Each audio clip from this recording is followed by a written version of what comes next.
Cette vidéo s'adresse aux étudiants en médecine, aux futurs étudiants en médecine et à tous ceux que ce sujet passionne.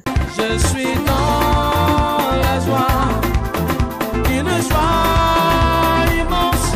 Hello les amis, bienvenue dans cette nouvelle vidéo, bienvenue sur ma chaîne. Si tu es nouveau par ici, moi je m'appelle Michela, je suis créatrice de contenu, je suis sur Instagram, YouTube, TikTok et Facebook et je partage des vidéos d'astuces, des vidéos de danse, des vlogs, des vidéos aussi qui concernent la médecine.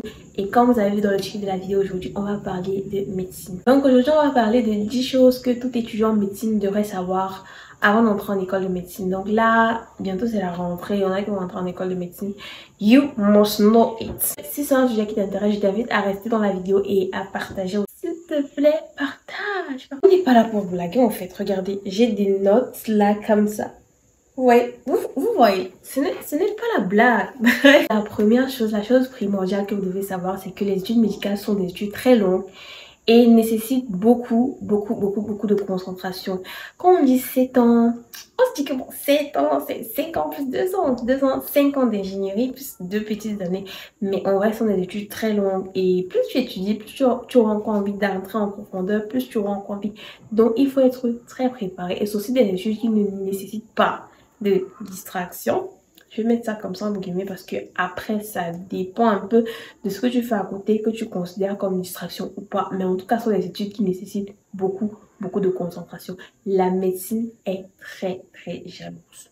Retenez cette phrase-là. Donc, avant d'entrer en école de médecine, sache que tu as beaucoup de temps et sache que tu as beaucoup d'attention à accorder à cette discipline-ci si tu veux réussir. La deuxième des choses que vous devez savoir, ça c'est plus pour les gens qui viennent de commencer. C'est une discipline complémentaire et les matières ne se suivent pas forcément. Voilà, c'est un peu dommage parce que ce qui va t'aider, ce qui est complémentaire, ça ne se suit pas. Du moins, dans notre programme, ça ne se suit pas. Peut-être dans les autres programmes, ça se suit. Parce que par exemple, chez nous, on va commencer à faire les biostats en 2e année. On va finir en 5e année. Où est la logique? Mais bref, c'est un peu comme ça. Il y aura des matières, vous allez faire un peu de 2e année, ensuite vous allez venir faire en 4e année, vous allez faire d'autres en 3e année, vous allez venir faire en... Vous voyez, ce sont des matières complémentaires, donc il ne faut pas négliger une matière au détriment d'une autre en disant que non, c'est juste ce petit crédit et tout.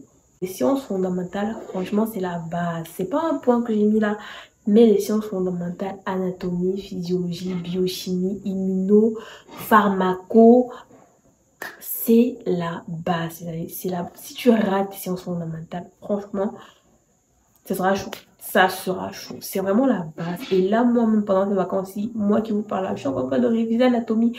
Parce que c'est vraiment la base, en fait. Tu peux pas comprendre quelque chose si l'anatomie n'est pas calée. Donc, il faut revenir. N'hésitez pas à revenir sur ce que vous n'avez pas compris durant l'année, ce que vous n'avez pas compris durant les années précédentes. N'hésitez pas à revenir dessus. Le 3e point, c'est ce que je venais de dire dans cette vidéo. La médecine est jalouse. Oui, je l'ai mis dans un point parce que c'est très important à savoir. Je suis jalouse dans le sens de si tu l'accordes un peu de temps, elle va s'envoler. Si tu n'apprends pas chaque jour, sois sûr que tu vas oublier ce que tu connaissais même. Tu vas oublier ce que tu avais déjà en tête. Tu vas tout oublier. C'est une discipline routinière. Tu dois lire, relire. Le 4e point, c'est que cette formation, elle est hyper personnelle. C'est-à-dire quoi? En classe, vous aurez juste la base. Vous n'aurez pas ce qui va vous démarquer. Ce qui va te démarquer, c'est tes recherches, c'est ton travail. Mais tout ça, c'est personnel. Parce que toi et tes camarades, vous n'aurez pas le même travail. Vous n'aurez pas le même rythme de travail. Vous n'aurez pas les mêmes recherches. Et c'est ça qui va te démarquer. Parce que ce qu'on donne en classe, c'est juste un peu la base, tu vois. Mais ce qui fait de toi un médecin, un bon médecin, c'est ton travail. Et franchement, la formation, elle est personnelle. Les encadreurs nous encadrent, mais la formation, elle est personnelle. Vraiment, gardez ça en tête. La formation en médecine, elle est personnelle. Une fois que tu sais ça, tu sais que ça repose sur toi en grande partie. Parce que même quand on te donne les cours, tu n'arrives pas à les lire. Ça va pas voler dans ta tête. On est d'accord, non? Le 5e point est qu'il faut toujours être en train de chercher. Ça rejoint un peu le 3e point, ce que je disais, ou le 4e. Bref, il faut toujours être en train de chercher, il faut toujours être en train de lire, il faut toujours être en train de reconnaître les nouvelles recommandations. Franchement, en médecine, il y a les nouvelles recommandations chaque jour. Chaque jour. Chaque jour. Donc, il faut toujours être en train de fouiller, de fouiller, de fouiller. Le 6e point, c'est qu'il ne faut pas vous limiter aux connaissances acquises en classe. Franchement, ça rejoint les 2 points dont j'ai parlé avant. Est-ce qu'il faut encore que je vous dise? Le cours qu'on donne en classe, c'est un cours insuffisant.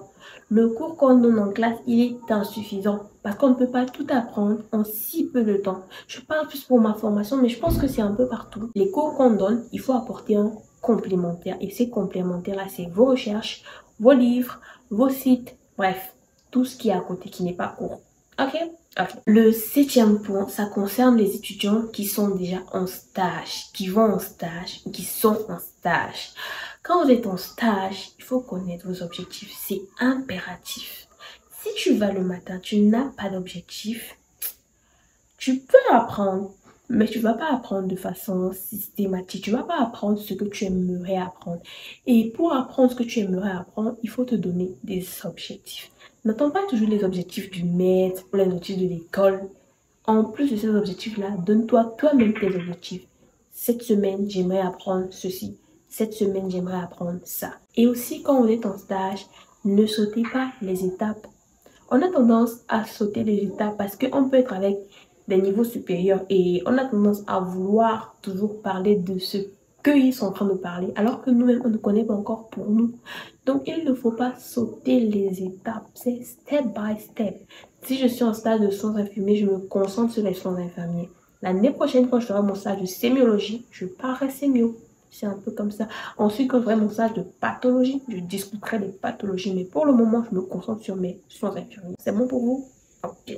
En 8e point, il ne faut pas avoir peur de rentrer sur les bases, de rentrer en arrière sur ce qu'on n'a pas compris. Je l'ai encore dit avant, je le redis encore maintenant, il ne faut pas avoir peur de rentrer en arrière. Comme là, par exemple, on est en vacances. Rentrez, regardez vos anciens cours, regardez ce que vous n'avez pas compris. Relisez si vous savez qu'en biochimie, je ne suis pas calée. Relisez la biochimie, relisez la physio, relisez l'anatomie. Moi, je suis en train de relire l'anatomie. Et franchement, relisez, rentrez en arrière pour pouvoir combler les lacunes. On ne peut pas tout connaître. En 9e point, il ne faut pas avoir peur des reproches, des insultes, des blâmes. Ça va arriver, ça arrive, c'est récurrent. Mais je ne vais pas vous effrayer, mais c'est vraiment récurrent. En stage surtout, on va t'insulter, on va te mépriser, on va te rabaisser, on va te faire te sentir très petite, mais tu ne devrais pas avoir peur de ça. Il ne faudrait pas avoir peur de ça et il faudrait juste relativiser. Probablement, ne prends pas trop ça à cœur parce que ça peut te faire déprimer. Ça peut te faire même abandonner. Oui, il y a des gens qui ont déprimé, ils ont abandonné. Il y a des gens qui ont déprimé, ils étaient plus trop par rapport. Pourquoi? Parce qu'on les a rabaissés, on les a méprisés, on les a insultés. Et donc, il ne faudrait pas apporter trop de poids là, à ces choses-là. Sinon, ça va vraiment jouer sur ton mental. Je ne te demande pas de ne pas prendre en considération les remarques qu'on te fait. Au contraire, prends en considération les remarques qu'on te fait, mais les injures, franchement, retire ça de ta tête. Retire ça de ta tête. Un enfant de Dieu n'insulte pas. Donc, celui qui t'insulte, dis dans ta tête, Jésus t'aime, Jésus t'aime. Tu dis Jésus t'aime et tu passes dessus. Franchement, tu passes dessus. Ça ne se fait pas d'insulter les enfants des gens. Ça ne se fait pas d'insulter tout court. Ok? Donc, tu comprends qu'il est déjà un non-sens. Quand tu passes déjà la barre de la remarque à l'insulte, franchement, efface tout ce qui est dans ta tête là. Parce que déjà, c'est les pensées du diable. Ce sont des pensées diaboliques. Est-ce que Dieu insulte? Dieu est amour, Dieu est bonté. Dieu n'insulte pas. Donc, ce qu'on te dit là, déjà sors ça de ta tête parce que c'est des pensées diaboliques. Et ça va te rabaisser. Ça va permettre au diable de s'asseoir sur ces choses-là pour te rabaisser, pour bien te faire déprimer, pour te faire abandonner. Non, non, non. Quand tu insultes, tu effaces. D'accord, d'accord. Non, on est déjà au 10e point de la vidéo. Si la vidéo t'a plu jusqu'ici, like, commente, partage, abonne-toi et je serai plus régulière. Je vous promets. Moi-même, je veux être plus régulière parce que quand tu n'es pas régulière, c'est comme si quand tu reviens, tu refais encore tout le travail à zéro. Et franchement, je ne veux plus. Je ne veux plus. Je serai régulière. C'est une promesse que je me fais à moi. C'est une promesse que je me fais à moi et adieu. Le dernier point, c'est vraiment un point. Je l'ai écrit avec toute la bienveillance qu'il puisse avoir. Franchement, armez-vous de patience. Les étudiants en médecine, c'est la patience. Armez-vous de patience, armez-vous de courage, armez-vous surtout de la compagnie du Très-Haut. Voilà, vous allez me dire, mais pourquoi je ne mets pas la compagnie du Très-Haut? Parce que c'est Dieu qui nous donne déjà la force d'arriver au bout de ces études-là. C'est lui déjà qui nous donne la grâce de faire ces études-là. C'est lui qui nous donne la force et c'est lui qui nous donne l'intelligence pour arriver. Franchement, c'est des études qui nécessitent beaucoup de courage. Et si vous y allez seul, comment est-ce que vous voulez sauter les étapes insurmontables? Comment est-ce que vous voulez traverser les étapes insurmontables? Armez-vous du Très-Haut, armez-vous de la compagnie de Dieu, armez-vous du courage qui va venir du Père Céleste, armez-vous de la force, armez-vous de la détermination. Franchement, et je vais vous ajouter un petit conseil, ne carburez pas la motivation parce que la motivation, elle fluctuante. Aujourd'hui, tu es motivé, demain, tu n'es pas motivé. Là, je me parle à moi-même, je ne me parle pas en ce qui concerne la médecine. Même là, je me parle en ce qui concerne mes contenus. Armez-vous de discipline. Voilà les amis, on arrive à la fin de cette vidéo. J'espère qu'elle vous a plu. Si elle vous a plu, n'hésitez pas à me dire en commentaire. N'oubliez pas de liker la vidéo. S'il vous plaît, ça aide beaucoup l'algorithme dans le référencement. Abonnez-vous, partagez, activez la cloche de notification pour ne rater aucune vidéo que je vais poster sur ce sujet ou sur un autre d'ailleurs. Et n'hésitez pas à me suivre sur mes différents réseaux sociaux, Facebook, Instagram et TikTok. Et on se retrouve à très bientôt dans une nouvelle vidéo. Portez-vous bien et que Dieu vous bénisse. Bye bye. J'ai même pas de boucle en fait. Non, je vais pas commencer la vidéo comme ça. Waouh, j'ai fait cette vidéo sans trop gesticuler. Je trouve que ma diction était meilleure. Il y a beaucoup qui me disaient que je gesticulais beaucoup dans mes vidéos. Quand j'ai regardé mes vidéos, je me suis rendu compte que c'est vrai. Et quand tu gesticules trop, tu dépenses trop d'énergie et tu te perds un peu. Et là, je trouve que ma diction était fluently. J'avais envie de faire une petite grimace, mais j'ai arrêté mes boucles maintenant. J'ai fini de parler. Je sais même pas s'il y aura encore des gens à ce stade de la vidéo, mais je vends ces boucles. Les amis, je vends ces boucles ici. Je crois que je vous ai bien expliqué. Et je pense que quand tu rédiges la vidéo, tu te perds pas trop. Retenu dès aujourd'hui. On rédige. Tout le monde, enlevez les mains à la gloire de Jésus-Christ de Nazareth.